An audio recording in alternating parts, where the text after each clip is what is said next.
Hi hello friends, welcome to our channel. Welcome to Vijaya multi vlogs. నిన్నటి video అండి ఇది. So నిన్నటి video ఈ రోజటి వీడియో కలిపి నేనైతే ఈ వీడియో అయితే పోస్ట్ చేయడం జరుగుతుంది. ఓకేనా. సో నిన్న మేము హైదరాబాద్కి వెళ్ళామన్నమాట. ఫర్ ద ఫస్ట్ టైం మా పిల్లలు పుట్టినప్పటి నుంచి ఇప్పుడే ఫస్ట్ చార్మినార్ చూడడం నా లైఫ్లో ఇది సెకండ్ టైం అనమాట. అది కూడా లాస్ట్ 1.5 మంత్ నుంచి ఇది 2 టైమ్స్ నేను ఇక్కడికి రావడము. ఇంతవరకు నేను ఎప్పుడు చార్మినార్ని చూడలేదు. అయితే అక్కడ ఉన్న షాప్స్ అవన్నీ ఇట్లా కొంచెం షూట్ చేయడం అయితే జరిగిందనమాట. నిన్న మేము హైదరాబాద్కి వెళ్ళాము. అయితే నేను చెప్పాను కదా, చిన్నగా చాలా చిన్నగా ఒక 10,000 15,000 20,000 ఆ బడ్జెట్లో నేను ఇంట్లో టైలరింగ్ చేస్తూ నాకు టైలరింగ్కి సంబంధించిన లైనింగ్ క్లాత్స్ కానీ లేదంటే డైలీ వేర్ శారీస్ అలా అమ్ముతా అన్నమాట. దానికోసమని ఎప్పటి నుంచో మదీనాలో బాగుంటాయి అండ్ తక్కువ రేటుకి వస్తాయి అని చెప్పేసి చాలామంది అంటే సరే లాస్ట్ 1.5 ఇయర్ నుంచి వెళ్దాం అని అనుకున్నాము. కానీ నాకు పాసిబుల్ కాలేదు. నిన్న పాసిబుల్ అయింది. నిన్న హైదరాబాద్కి వెళ్ళి మదీనా నుంచి అక్కడ నుంచి బేగం బజార్లో బ్యాంగిల్స్ కూడా చాలా హోల్సేల్ ప్రైస్కి దొరుకుతావని చెప్పేసి ఆ ఏరియాని కూడా చూసేసి వచ్చినామన్నమాట. ఇప్పుడు ఇది ఇక్కడ మనకి చార్మినార్.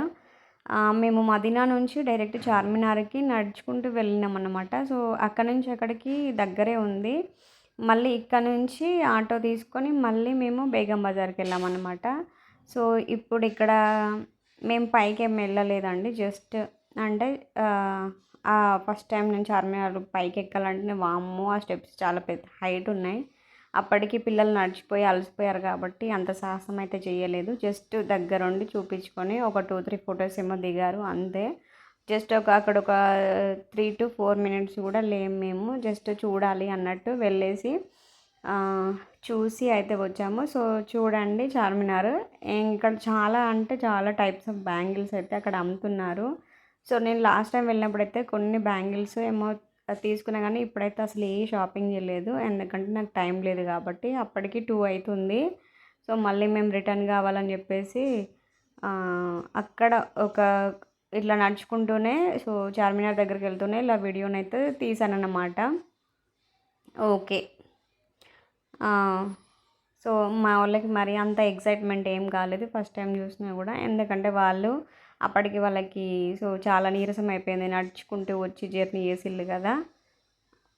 తర్వాత ఇక్కడ నుంచి మేము బేగం బజార్కి వెళ్ళాము. బేగం బజార్కి వెళ్ళి మదీనా నుంచి చార్మినార్కి వచ్చి చార్మినార్ నుంచి మళ్ళీ బేగం బజార్కి వెళ్ళి అక్కడ కొన్ని నాకేమన్నా కావాల్సిన బ్యాంగిల్స్ ఒకసారి అట్లా ట్రయల్ వేసి చూసాను అన్నమాట. రేట్లు కనుక్కొని అట్లా.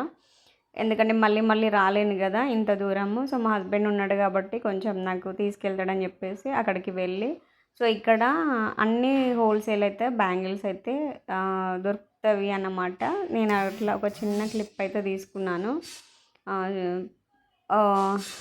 ఓకే, రేట్లు కూడా బాగానే ఉన్నాయి. అంటే ఓకే, రీజనబుల్ అనిపించింది నాకు. మా షాప్ పెట్టి బిజినెస్ చేసే వాళ్ళకైతే బెస్ట్.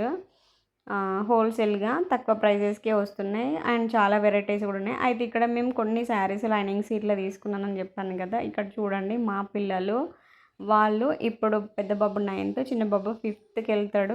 వాళ్ళకి మేము ఏ పని చేస్తామో మాకు ఆ పని చేయించడం అలవాటు అన్నమాట. ఎందుకంటే వాళ్ళు చేసే ఏ సిచ్యువేషన్లోనైనా వాళ్ళు సర్వైవ్ అవ్వగలగాలి. ఈ క్లిప్స్ అందుకే నేను యాడ్ చేశాను. ఇక్కడ నేను కూడా చేసే వర్క్లో ఏం షేమ్గా ఫీల్ గాను అసలే. ఎందుకంటే మనం చేసే పని మనకు దైవంతో సమానం కాబట్టి. ఓకేనా. కొంతమంది చిన్న జాబ్ రాగానే మేమేదో ఫీల్డ్ మేమేదో రేంజ్ అని అనుకుంటారండి. అలా ఎప్పుడు ఉండకూడదు. మన రూట్స్ అనేవి మనం ఎప్పుడు మర్చిపోవద్దు. మేము ఈ విషయంలో మాత్రం మా హస్బెండ్ అయినా నేనైనా మా పిల్లలకి అలాంటి హాబిట్స్ అస్సలే నేర్పించము. మేము ప్రతి ఒక్కటి చెప్తాం వాళ్ళకి. ఓకేనా. మేము ఏదైనా పని చేసినా కూడా మాతో పాటు వాళ్ళని కూడా ఇన్వాల్వ్ చేస్తాం అందులో. అప్పుడు వాళ్ళకి ఏమవుతుందంటే ఏ సిచ్యువేషన్లోనైనా వాళ్ళు సర్వైవ్ అవ్వగలుగుతారని మా ఇంటెన్షన్ అన్నమాట. కాబట్టి మేము ప్రతిదీ చెప్తాము. అంటే ఇంట్లో ఫర్ ఎగ్జాంపుల్ ఇంట్లో చిన్న చిన్న పనులైనా కూడా ఇది వీళ్ళే చేయాలి, ఇది వీళ్ళే చేయాలని ఒక డిఫరెన్స్ అయితే ఏముండదు. ఈ విషయంలోనైతే మా పిల్లల్ని చాలా మెచ్చుకుంటా. ఎందుకంటే ఆ ఏజ్లో కొంతమంది షై ఫీల్ అవుతారు. నలుగురు ముందు ఇట్లా సామాన్ పట్టుకోవాలా, ఇట్లా ఉండాలా, అట్లా ఉండాలా అని నేను చాలామంది చూశాను పిల్లల్ని. కానీ మా వాళ్ళకైతే అలాంటి ఫీలింగ్ ఏముండదండి. నాకు చాలా హెల్ప్ చేస్తారు వాళ్ళు. ఈ విషయంలోనైతే 100కి 100 మార్క్స్ ఇస్తా. సో, ఇప్పుడు నా బ్యాక్ టు ఈ రోజుటి వీడియో అన్నమాట. ఈరోజు ఆహ్, సో, వీడియో ఇది. నిన్న మేము నైట్ వచ్చేసరికి ఆల్మోస్ట్ 1 అయిపోయింది మాకు. సో, మేము షాపింగ్ చేసుకొని అక్కడ నుంచి మేము సికింద్రాబాద్ స్టేషన్కి వచ్చేసరికి ఆల్మోస్ట్ 7:30 అయింది. మేము పుష్పూల్కి వెళ్దాము, ఫ్రీగా ఉంటుంది అనుకున్నాము, అది మిస్ అయిపోయింది. తర్వాత ఏదో ఎక్స్ప్రెస్కి తీసుకెళ్ళాడు మా హస్బెండ్. అసలు కాలు పెట్టే సందు లేదండి బాబు, మస్తు ఘోరం అసలు అక్కడ. సో, 8:40, 8:45కో 8:30కో స్టార్ట్ అయితే ఇంటికి వచ్చేసరికి ట్రైన్ దిగేసరికి 10:30, ఇంటికి వచ్చేసరికి 11కి వచ్చి ఫ్రెష్ అప్ అయ్యి రైస్ పెట్టుకొని తిని పడుకునేసరికి కరెక్ట్ 12:30 1 అయింది. సో, చాలా అలసిపోయారు పిల్లలు కూడా. ఇది నెక్స్ట్ డే అన్నమాట. సో, నేను మార్నింగ్ అస్సలు ఏం చదవలే, కానీ నిన్న మొన్న చదవలేదని ఒక ఫీలింగ్ తోటి కొంచెం సేపు అయినా చదవాలని సో నేనైతే చదువుకుంటూ సో ఈ వీడియో అయితే షూట్ చేయడం జరిగింది. ఎందుకంటే మళ్ళీ 2 డేస్ 3 డేస్ అట్లా బ్రేక్ వచ్చిందనుకో నేను వెనుకబడిపోతా, మళ్ళీ నా బ్రెయిన్ కూడా అలవాటు తప్పిపోతుంది చదవడంలో. సో, కాబట్టి చదవాలని చెప్పేసి బ్యాక్ టు మై సో రివిజన్కి అయితే వచ్చేసాను నేను. సో, ఇలాగా ఈ 2 డేస్ అయితే చాలా చాలా బిజీ ఉందండి. ఇంకొక 2 డేస్ కూడా బిజీ ఉంటుంది. మాకు పెళ్ళి ఉంది. మేబీ థర్స్డే ఆర్ ఫ్రైడే ఈ 2 డేస్ కూడా వీడియో తీయడానికి పాసిబుల్ కాకపోవచ్చు. ఆ 2 డేస్ కూడా కొంచెం బిజీ ఉంటాము. సో, ఆ 2 డేస్ కూడా నాకు చదువుకోవడానికి బ్రేక్ వచ్చేటట్టు ఉంది. సో, ఇలాగ ఉంటుంది హౌస్ వైఫ్గా. మనం ఏ ఒక్కటి రెస్పాన్సిబిలిటీని నెగ్లెక్ట్ చేసినా సో కరెక్ట్ ఉండదు. కాబట్టి అన్ని రెస్పాన్సిబిలిటీస్ని మనము సో నిర్వర్తిస్తూ మన స్టడీస్ని కంటిన్యూ చేయాలి. సో, ఇప్పుడు నేను చేసేది కూడా అదే. ఇందులో చాలా స్ట్రగుల్ అవుతుంది. అసలు నాకు ఫుడ్ కూడా లేదు కాబట్టి చాలా అలసిపోయాను.